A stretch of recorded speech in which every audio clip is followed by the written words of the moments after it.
They show you the car, the house, the number in the account. Because here's what nobody tells you. Most people who reach the money lose it. Not luck, not strategy, something deeper.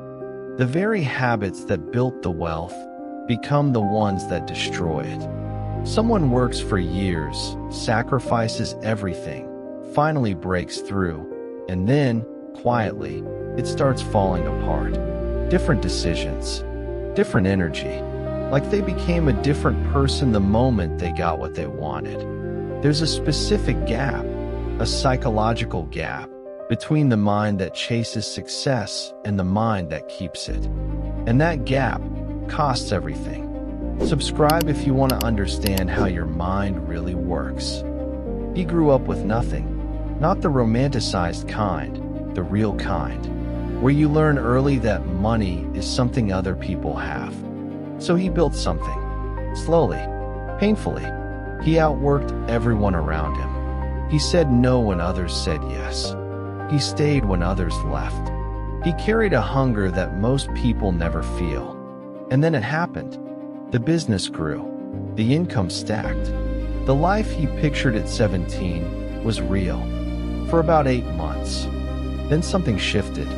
Not dramatically. Not all at once. It was quiet. Almost invisible. He started making decisions he never would have made before. Not reckless, just looser. The urgency that once sharpened every choice had gone dull.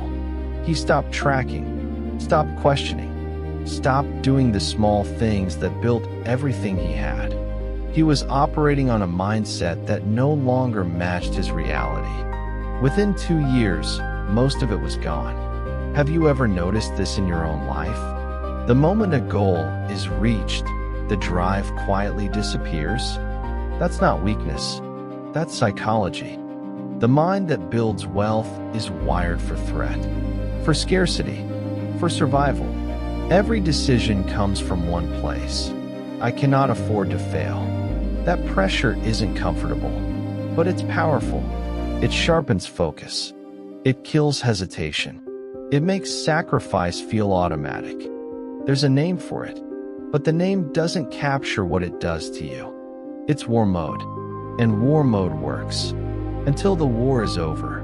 Because the moment you reach safety, real or perceived, your brain does something you never asked it to do. It exhales. It releases.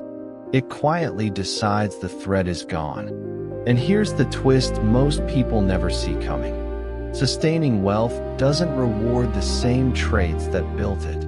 It requires patience over urgency, structure over hustle, long-term thinking over survival instinct. The builder and the sustainer are not the same person. The dream was never the destination. It was the fuel, and fuel runs out. Most people spend years building the discipline to get somewhere, but zero time building the identity to stay there. The person who dreams of wealth is motivated by absence, by pain, by the gap between where they are and where they want to be. That gap moves people. It builds empires. But once the gap closes, the motivation collapses with it. If you never built anything to replace it, no deeper purpose, no evolved standards, you will slowly, unconsciously, recreate the conditions that made you hungry. Your mind only knows how to function under pressure. That is the real gap. Not knowledge, not strategy, not opportunity, identity. The shift isn't complicated, but it is confronting. You have to decide who you are when the struggle is gone. Not how to get there, but who you become now that you're here. The people who sustain long-term success are not more talented. They're not luckier. They kept building, not because they had to, because they decided that's simply who they are.